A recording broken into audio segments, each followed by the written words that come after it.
Hello my dear students, मैं Lokesh Agarwal accounts पर triple में एक बार फिर आपका स्वागत करता हूं। आज हम आप लोगों के लिए लेके आए हैं एक नया चैप्टर जो हमारे बीकॉम, बीबीए, एमबीए कई जगह काम आता है, जिसका नाम है वर्किंग कैपिटल मैनेजमेंट। तो आज हम बात करने वाले हैं वर्किंग कैपिटल मैनेजमेंट के चैप्टर को कैसे सॉल्व करते हैं, क्या कॉन्सेप्ट होते हैं। ये वीडियोस जो रहेंगी वर्किंग कैपिटल मैनेजमेंट के ऊपर, ये थोड़ी शॉर्ट वीडियोस रहेंगी। लगभग 2-3 वीडियोस के अंदर हम इस पूरे कॉन्सेप्ट को कंप्लीट कर देंगे।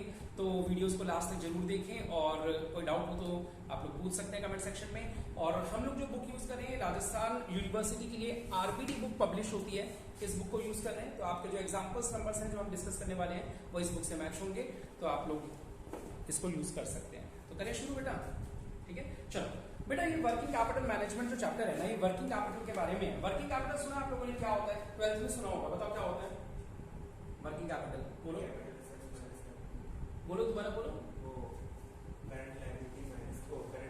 Current asset minus current liabilities, बिल्कुल सही, वही सुना था। वही होता है करंट वर्किंग कैपिटल हमारा जो है, ठीक है। अब वर्किंग कैपिटल का मीनिंग होता है कि बिजनेस को डे टू डे चलाने के लिए जो पैसा चाहिए उसको बोलेंगे वर्किंग कैपिटल। कैपिटल कौन सी? जो बिजनेस चलाने के लिए पैसा चाहिए हो। वर्किंग कैपिटल कौन सी? डे टू डे बिजनेस की जो ट्रांजेक्शन होती है उसको ऑपरेट करने के लिए जो पैसा चाहिए उसको बोलेंगे working capital.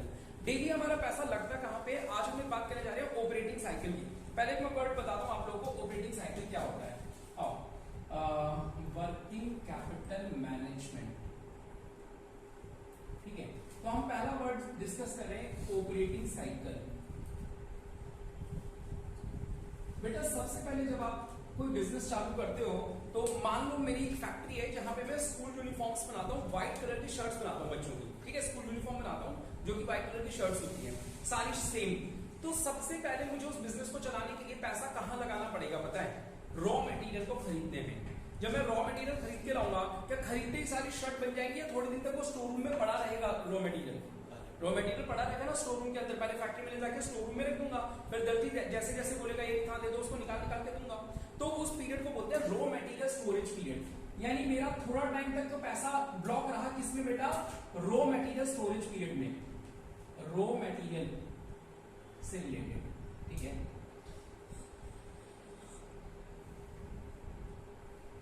Raw material storage period, कितने दिन तक मेरा माल रॉ मटेरियल में ब्लॉक रहा उतने दिन को बोलेंगे कि इतने दिन तो मेरा रॉ मटेरियल में पड़ा रहता है। पैसा घूम के मेरे पास वापस कब आएगा, इसके बारे में बात चल रही है, ऑपरेटिंग साइकिल। तो मैंने सबसे पहले माल खरीद लिया, मेरा पैसा कहां ब्लॉक हो गया? रॉ मटेरियल में। उसके बाद हम लोगों ने रॉ मटेरियल के बाद, अब वो जो दर्जी है वो शर्ट को बनाने में टाइम लगाता है, आज काटा है, कल सीलेगा, परसों और काम होगा, तो उसे बोलते हैं वर्क इन प्रोग्रेस। कुछ दिन तक वो काम में लगा रहता है पैसा, उसको बोलते हैं वर्क इन प्रोग्रेस पीरियड, ठीक है। Work in progress conversion period, इसका नाम क्या होता है? Work in progress conversion period. फिर आता है फिनिश्ड गुड्स। अब मेरा माल तो बन गया, लेकिन क्या बनते ही बिक जाता है? क्या पैसा आ जाता है कि मेरे पास तुरंत बनते ही बिक जाता है? नहीं, बनने के बाद शोरूम के अंदर पड़ा रहता है वो बहुत दिनों तक, उसे बोलते हैं finished goods storage period. Finished goods period, finished goods जब तक स्टोरेज पीरियड, जब तक वो हमारे पास पड़ा रहता है। तो फाइनली अब फिनिश गुड्स पे किसी दिन तो बिकेगा। अब मेरे पास पैसा वापस आने वाला है, लेकिन मेरे पास जो कस्टमर आता है वो मेरे से उधार में लेके चला जाता है। अब वो कहता है कि सर मैं आपको 1 महीने बाद पैसा दे दूंगा। अब मैं क्या करूं, माल तो बेचना है, तो मैं उसको उधार में माल बेच देता हूं। यानी मेरे गले में जो पैसा निकला था रॉ मटेरियल वाले दिन, वो आज भी वापस आया या नहीं आया?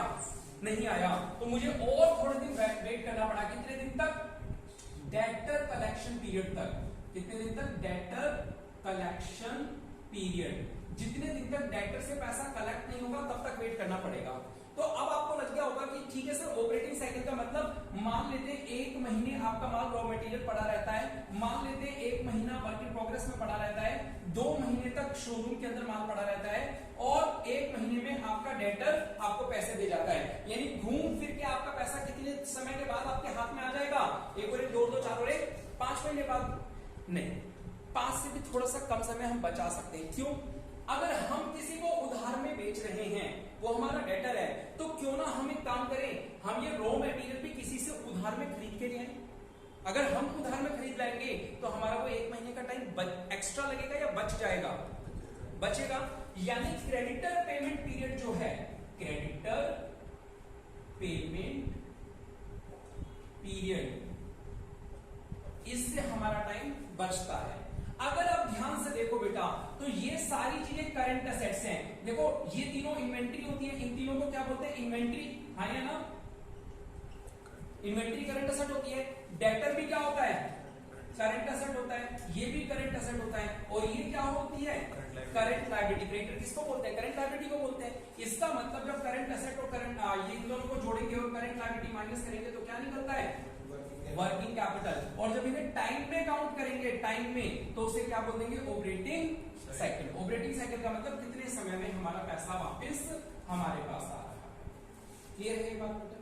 ठीक है। तो बेटा ये ऑपरेटिंग साइकिल का फार्मूला है। इस फार्मूले को हम लोग याद करने जा रहे हैं। ध्यान से सुनना क्या फार्मूला है।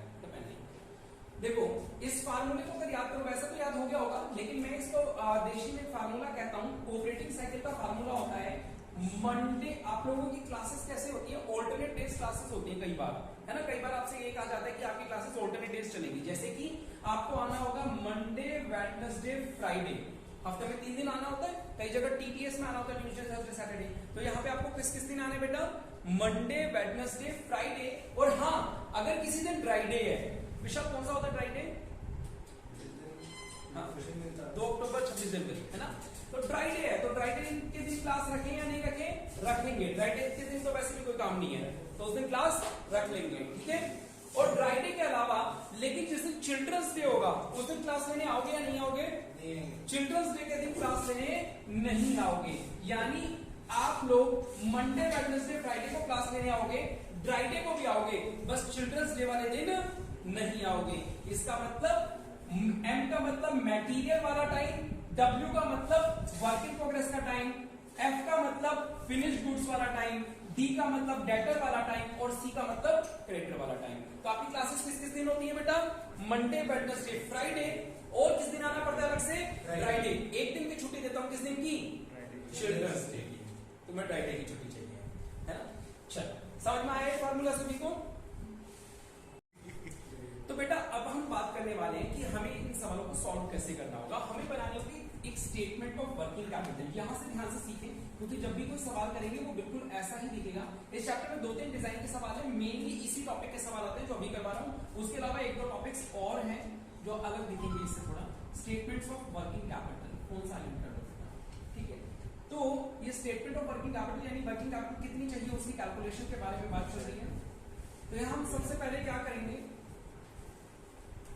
इधर ध्यान से पूरा, क्योंकि एक बार ये सीख गए तो सारे सवाल केवल मैं इसी में वैल्यू पुट करूंगा और आते जाएंगे, आप लोगों को जरा सी दिक्कत नहीं आएगी। सुनना बेटा, जैसे कि हमने सबसे पहले बात की रॉ मटेरियल स्टोरेज पीरियड, तो हम यहां सबसे पहला वर्ड क्या लिख देंगे? रॉ मटेरियल स्टोरेज पीरियड, ठीक है? अब हमें कोई भी चीज निकालनी होगी उसका कैलकुलेशन का फार्मूला क्या होगा? जैसे यहाँ पे रॉ मटेरियल की कॉस्ट निकालिए, रॉ मटेरियल में कितने रुपए, कितने रॉ मटेरियल स्टोरेज, बस पीरियड में लिखना। ये जो एक्चुअली वैल्यूज आ रही है ये पीरियड में नहीं आ रही, यानी टाइम में नहीं आ रही, मंथ्स में नहीं लिख रहे ये वाली वैल्यूज को। इन वैल्यूज को किस में लिख रहे हैं अपन? रुपीस में लिख रहे हैं, ठीक है? तो रॉ मटेरियल होल्डिंग पीरियड कह सकते हो, या स्टोरेज कह सकते हो, रॉ मटेरियल स्टोरेज कॉस्ट, है ना? अब इसको निकालने का तरीका क्या होता है? जो हमारी एनुअल डिमांड है, यानी मुझे पूरे साल में कितनी यूनिट चाहिए, उसे बोलते हैं एनुअल डिमांड, ठीक है? उस एनुअल डिमांड को मान लो मुझे पूरे साल में 12,000 यूनिट चाहिए रॉ मटेरियल की। कपड़े की थान कितनी चाहिए? 12,000। उसे हम मल्टीप्लाई करेंगे रॉ मटेरियल की कॉस्ट से। किससे? रॉ मटेरियल की कॉस्ट या रेट कह सकता हूं, इसको क्या लिख देता हूं मैं? रेट। किसका रेट बेटा? मटेरियल का रेट। मान लो एक थान आ रही है 500 रुपए की, पूरे साल में चाहिए 12, कितनी बोली थी? 12,000। पूरे साल में चाहिए 12,000, तो यहां लिखूंगा 12,000 प्रोडक्ट की, ठीक है? इंटू रेट मटेरियल का। एक मटेरियल कितने में पड़ रहा है? एक थान 500 रुपए में। इंटू में जो रॉ मटेरियल का पीरियड है ना उससे मल्टीप्लाई कर दूंगा। ये हमें सवाल में गिवन होगा कि ये 1 महीने है या 2 महीने है। अगर 1 महीने है तो क्या लिख दूंगा? 1/12। अगर 2 महीने है तो क्या लिख दूंगा? 2/12। लेकिन अगर समय दे रखा है वीक्स में, जैसे 4 वीक लिखा हुआ है, 4 वीक्स, तो यहाँ क्या लिख दूंगा? 4/52 लिख दूंगा। साल में कितने वीक्स होते हैं पता है आप लोगों को? 52। और एक महीने में कितने वीक्स होते हैं? 4। तो ऐसे साल में कितने महीने हो गए? 52 डिवाइड बाय 4 करो, 13 महीने हो गए। साल में 13 महीने होते हैं क्या? 52 हफ्ते और 1 दिन होता है, ठीक है? तो वीक्स जब भी बात करते हैं तो साल में कितने वीक्स होते हैं? 52। और एक महीने के लिए कभी बोला जाए तो ऑन एन एवरेज बोला जाता है 4। मोर देन 4 होते हैं लेकिन 4 बोला जाता है, ठीक है?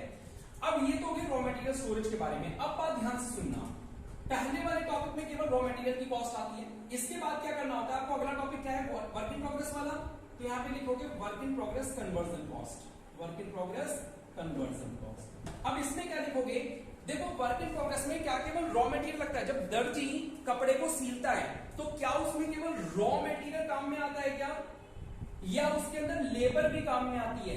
लेबर को क्या बोलते हैं, वेजेस देना, लेबर के लिए जो पैसे देते हैं उसको क्या बोलते हैं, वेजेस को खर्च करना, उसको बोलेंगे डायरेक्ट वेजेस। लेबर को जो पैसे देंगे उसको अपन क्या पुकारेंगे, डायरेक्ट वेजेस। इसके अलावा कुछ और छोटे मोटे खर्च होते हैं, जैसे रेंट हो गया, बिजली का बिल हो गया, और चीजें हो गई, ठीक है, तो उन सबको पुकारते हैं ओवरहेड। उन सबको क्या पुकारते हैं बेटा अपन लोग, ओवरहेड। यानी वर्क इन प्रोग्रेस के कन्वर्ट करने में, कन्वर्जन करने में हमारा जो खर्चा आता है उसमें तीन चीजें इन्वॉल्व होती हैं, रॉ मटेरियल भी, लेबर पे खर्चा यानी डायरेक्ट वेजेस भी, और ओवरहेड यानी अदर एक्सपेंसेस भी। हमें तीनों चीजें गिवन होती है, हमें फार्मूला क्या लिखना है बस आप वो समझ लो। वही पहले तो लिख देंगे एनुअल डिमांड, यानी जितने रुपए साल में, जितने यूनिट्स हमें साल में चाहिए, इनटू रेट। बेटा रेट किस में किसका लेंगे सर, बट ऑब्वियस है कि अगर हमें मटेरियल का यहाँ पे सॉल्व कर रहे हैं तो यहाँ पे रेट किसका लेंगे, मटेरियल का। वेजेस निकाल रहे हैं तो लेबर का, और ओवरहेड का खर्चा निकाल रहे हैं तो ओवरहेड का। सारे खर्चे अलग अलग दे रखे होते हैं, आपको उसी रेट से मल्टीप्लाई करना है जिसका टॉपिक सॉल्व हो रहा है। यानी कन्वर्जन पीरियड में तीन चीजें इन्वॉल्व है, तो रॉ मटेरियल वाली लाइन सॉल्व करोगे तो मटेरियल का रेट लोगे, यहाँ लेबर का, और यहाँ पे ओवरहेड का। समझ में आ रहा है? अब इनटू पीरियड लोगे, बेटा पीरियड किसका सर, वर्क इन प्रोग्रेस का। देखो ये वाला पीरियड लोगे जब सॉल्व करोगे, ठीक है, इनटू पीरियड। बताओ समझ आया या नहीं आया? ठीक है, तो मैंने ये कहा कि पहला टॉपिक रॉ मटेरियल वाला आएगा, उसमें केवल मटेरियल की कॉस्ट आएगी। दूसरा टॉपिक वर्क इन प्रोग्रेस आएगा, उसमें तीन चीजें आएंगी, मटेरियल भी, वेजेस भी और ओवरहेड भी। खर्चा कैसे निकलेगा, अगर आप फार्मूला देखो तो सबका फार्मूला कॉमन ही है, बस यहाँ पे छोटा सा कॉन्सेप्ट है, कोई बताने की बात नहीं है कि अगर मुझे वेजेस का खर्चा निकालना है तो लेबर के रेट से मल्टीप्लाई करना है, और ओवरहेड का करना है तो ओवरहेड से। कॉन्सेप्ट तो सेम ही चल रहा है जो यहाँ पे चल रहा है, ठीक है बेटा। तीसरा टॉपिक हमारा क्या आएगा, अब यहाँ पे एक बात बतानी बाकी है, वो चलो हाथों हाथ ही बता देता हूँ।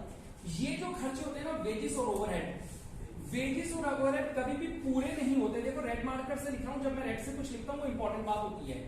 जब भी वर्क इन प्रोग्रेस का कन्वर्जन का लिखो तो वेजेस और ओवरहेड को 50% लिखा करो। कितना लिखा करो, 50%, क्योंकि काम अभी बाकी है।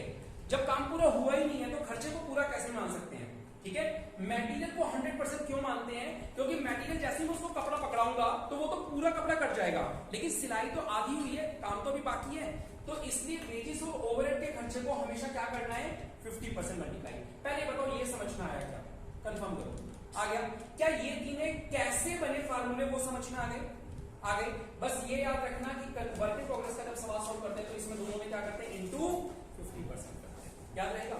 अब वर्क इन प्रोग्रेस के बाद कौन सा टॉपिक आएगा बेटा, फिनिश्ड गुड्स होल्डिंग पीरियड, है ना, फिनिश्ड गुड्स। फिनिश्ड गुड्स के बारे में बात चलेगी, तो फिनिश्ड गुड्स में भी जब वो माल तैयार हुआ तो उसमें तीन तरह के खर्चे शामिल थे, रॉ मटेरियल, डायरेक्ट वेजेस और ओवरहेड। बेटा क्या फार्मूला बनेगा सर, सेम वही जैसा कि आपने पहले बताया था, एनुअल डिमांड इनटू रेट। कौन सा लोगे बेटा सर, ऑब्वियसली जो रेट आएगा, बताओ आप लोग बोलो, बिल्कुल से मटेरियल में, मटेरियल का इसमें, लेबर का इसमें, ओवरहेड का। और पीरियड कौन सा लेंगे बेटा सर, जो फिनिश गुड्स का पीरियड सवाल में दे रखा होगा 1 महीने 2 महीने, वो वाला पीरियड ले लीजिए। आ रहा समझ गया, नहीं आ रहा? क्या इसमें 50% से मल्टीप्लाई करेंगे? जी नहीं, ये एज इट इज रहेगा। डिजाइन याद हो रहा है आप लोगों को, परीक्षित? अब चौथा आइटम क्या आना चाहिए, डेटर कलेक्शन पीरियड। तो अगला वर्ड क्या आएगा, डेटर्स आएगा, है ना, डेटर्स। बेटा डेटर्स को जब माल बेचा तो उस माल में भी क्या क्या चीजें जुड़ी हुई थी, एक रॉ मटेरियल था, एक डायरेक्ट वेजेस था और एक ओवरहेड था, ठीक है। तीनों में एनुअल डिमांड आ जाएगी, मल्टीप्लाइड बाय क्या आएगा, रेट। कौन सा, मटेरियल का, लेबर का, ओवरहेड का, ठीक है बेटा। ये मुश्किल है या आसान लग रहा है? सब कुछ गिवन होगा, आपको केवल सही वैल्यू से मल्टीप्लाई करना है और कुछ नहीं करना। यानी यहां जब पीरियड लोगे तो डेटर वाला पीरियड ले लेगा, दिक्कत है क्या कोई? अभी सवाल करेंगे तो ज्यादा क्लियर हो जाएगा। बस ये याद रखना, ये तीनों चीजें सेम है, हाँ या ना? ये तीनों चीजें अलग अलग है, सेम है, सेम है। बस वर्क इन प्रोग्रेस वाले में 50% से एक्स्ट्रा मल्टीप्लाई करते हैं। अब आपको लग रहा होगा इन दोनों का आंसर सेम आना चाहिए, हाँ या ना? ऐसा लग रहा है? गलत लग रहा है। बेटा ध्यान से सुनो, इसमें इसका पीरियड आएगा और इसमें इसका पीरियड आएगा, ये दोनों जरूरी थोड़ी है सेम हो। ये सेम है पक्की बात, ये सेम है पक्की बात, लेकिन ये दोनों सेम है क्या, ये सेम जरूरी है नहीं, ये अलग हो सकता है, इसका अलग, इसका अलग, इसका अलग, ये सारे पीरियड्स अलग हो सकते हैं। और सवाल बताएगा कितना पीरियड है, अपन को तो केवल मल्टीप्लाई करके लिखना है, यानी दिमाग नहीं चलाना जरा सा भी, जो सवाल कह रहा है अपन को तो वो लिख देना है वहां पे, ठीक है। अब जैसा कि हमने बात करी, इतना सॉल्व करने के बाद जो आता है, ठीक है, उसको बोल देते हैं करंट असेट्स। क्या बोल देंगे, करंट असेट्स। अब माइनस करेंगे यहाँ पे क्या, क्रेडिटर्स। क्रेडिटर्स की जब बात आएगी तो क्रेडिटर्स केवल किस चीज के लिए होते हैं, मटेरियल के लिए।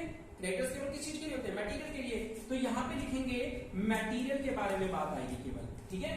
तो यहाँ पे वही एनुअल डिमांड इनटू रेट किसका बेटा, मटेरियल का, इनटू पीरियड किसका, पीरियड बेटा, क्रेडिटर को करते हैं पेमेंट, तो उसका पीरियड जो होगा। क्लियर है। ये जब आंसर कर लेंगे तो ये मान लो यहाँ पे एक आउटस्टैंडिंग वेजेस और मान लो, मान लेते हैं थोड़ी देर के लिए कि हम लेबर को पैसा थोड़े दिन बाद चुकाते हैं, तो यहाँ पे एक नया वर्ड भी आ सकता है, इसके बाद एक और चीज भी माइनस हो सकती है, आउटस्टैंडिंग वेजेस या आउटस्टैंडिंग एक्सपेंस भी कह सकते हैं, ठीक है। आउटस्टैंडिंग वेजेस, बेटा आउटस्टैंडिंग वेजेस में कौन सा खर्चा आना चाहिए, जैसे क्रेडिटर आता है रॉ मटेरियल के लिए, आउटस्टैंडिंग वेजेस किसके लिए आना चाहिए बेटा, बोलो, डायरेक्ट वेजेस के लिए, हाँ या ना। तो इसमें एनुअल डिमांड को किससे मल्टीप्लाई करेंगे, रेट ऑफ, आप लोग बताओ, लेबर से, है ना। वेजेस को कौन सा रेट देंगे, लेबर वाला, इनटू पीरियड, यानी कितने समय बाद इन लोगों को पैसा चुका रहे हैं। तो देखो क्योंकि क्रेडिटर जो होता है वो मटेरियल से रिलेटेड होता है और आउटस्टैंडिंग वेजेस लेबर से रिलेटेड होती है, तो बस ये यहाँ पे कर लोगे सॉल्व, ये आपकी दोनों चीजें जुड़ जाएंगी, ये जुड़ गया, ये जुड़ गया, तो क्या निकल आया, करंट लायबिलिटी। इन दोनों को जोड़ दिया क्या निकलेगा, करंट लायबिलिटी। अगर मैं इसको ए बोलूं, इसको बी बोलूं, तो हमारी वर्किंग कैपिटल कितनी निकल आएगी, ए माइनस बी, वर्किंग कैपिटल निकल आएगी ए माइनस बी, ठीक है। आ रहा है समझ। तो इस तरीके से जनरली हमारा फॉर्मेट रहेगा सवाल करने का। अब हम चैप्टर चालू करेंगे, उसके सवाल करेंगे, ठीक है। तो अभी इस वीडियो में इतना ही, अगली वीडियो में मिलेंगे प्रैक्टिकल सवालों के साथ, तब तक के लिए शुक्रिया, जय हिंद, जय भारत।